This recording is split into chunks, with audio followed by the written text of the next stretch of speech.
దేవునికి మహిమ కలుగునుగాక. క్రీస్తునందు ప్రియమైన దేవుని బిడలారా, మార్నింగ్ మన్నాను చూస్తున్న బిడలారా, మీ అందరికీ శుభాలు. దేవుడు మిమ్మల్ని దీవించునుగాక.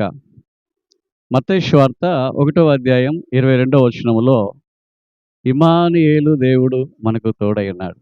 ఇమ్మానుయేల్ అంటే యేసు నీకు తోడు. యేసు నీకు తోడు. ఇమ్మానుయేల్. గమనించండి, ప్రభుల ప్రభు, రాజులకు రాజు, దేవాది దేవుడు, సమస్త సృష్టికి యజమానుడు, సర్వ సృష్టికి యజమానుడైన దేవాది దేవుడు. చూడండి, నీ కొరకు నా కొరకు ఒక మనిషిగా మారి ఈ భూమికి వచ్చాడు. ఒక మనిషిగా మారి ఈ భూమికి వచ్చి ఈ భూమిలో జీవించినన్ని రోజులు ఆయన ఒక సాధారణమైన మానవునిగా జీవించాడు. ఆయన పేరు ఇమ్మానుయేల్, యేసు. ఇమ్మానుయేలు అంటే ఎప్పుడూ మనకు తోడుగా ఉండే దేవుడు, మన చేయి పట్టి నడిపించే దేవుడు, మన యొక్క భుజములపై చేయి వేస్తూ మనల్ని పడిపోకుండా, కృంగిపోకుండా మనల్ని నడిపించే దేవుడు, మాట నేర్పే దేవుడు, నడక నేర్పే దేవుడు, మనం ఏ విధంగా బ్రతకాలని నేర్పించే దేవుడు. ఆయన మనకు తోడుగా ఉంటున్నాడు.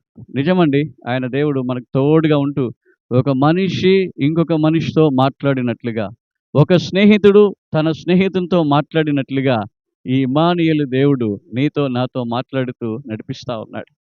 కష్టాలు, కన్నీరు, దుఃఖము, వేదన, ఏ దుఃఖ సమయాలలో, ఇబ్బందుల సమయాలలో ఈ ఇమ్మానుయేలు దేవుడు మనకు తోడుగా ఉంటూ ఏం చేస్తాడు? కన్నీరు తుడుస్తాడు, దుఃఖాన్ని పోగొడతాడు, ఇబ్బందులన్నీ పోగొడతాడు. అందుకే ఆయనకి ఇమ్మానుయేల్ అని, అంటే ఆయన నీకు తోడు అని అర్థం.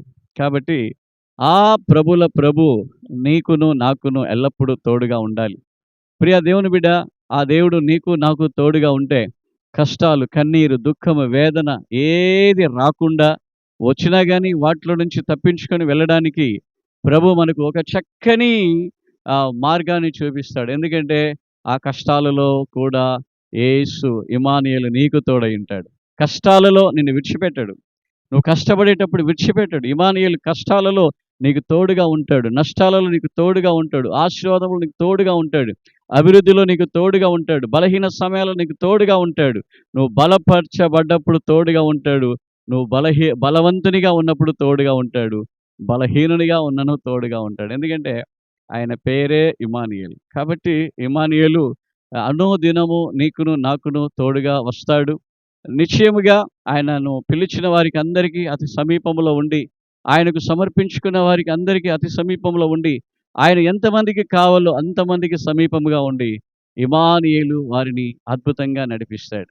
ఇమ్మానుయేలు సహాయాన్ని మనం కోరుదామా? అడుగుదామా? ప్రార్థన చేద్దామా? పరిశుద్ధుడైన తండ్రి, మీకు మహిమ కలుగునుగాక. ఓ ఇమ్మానుయేలు దేవా, మీకు వందనాలు. మీ నామానికి మహిమగా నాయన స్తోత్రాలు తండ్రి. ఇదిగో మీ సహాయాన్ని కోరుతున్న ప్రతి ఒక్కరికి మీరు తోడుగా ఉంటూ, ఇమ్మానుయేలుగా ఉంటూ, కష్ట నష్ట దుఃఖ సమయాలలో ప్రభువా, ఇదిగో తండ్రి స్తోత్రాలు, మీరు మా అందరికీ తోడయండి, నడిపించండి ప్రభా. మా కుటుంబాలు, మా వ్యాపారాలు, మా పని స్థలాలు, మా పరిచర్యలు అన్నీ ఆశీర్వాదకరంగా ఉండటకు సహాయము చేయండి. మా పని స్థలాల్లో తోడుగా ఉండండి, మా కుటుంబంలో తోడుగా ఉండండి, మా పరిచర్యలు, ఉద్యోగాలు అన్నిటిలోనూ ప్రభా మీరు తోడుగా ఉంటూ అద్భుత రీతిగా నడిపించుదురుగాక. మీకే మహిమ. ప్రార్థన వింటున్నందుకు వందనాలు. యేసుక్రీస్తు వారి నామములో ప్రార్థించి వేడుకుంటూ ఉన్నాము తండ్రి.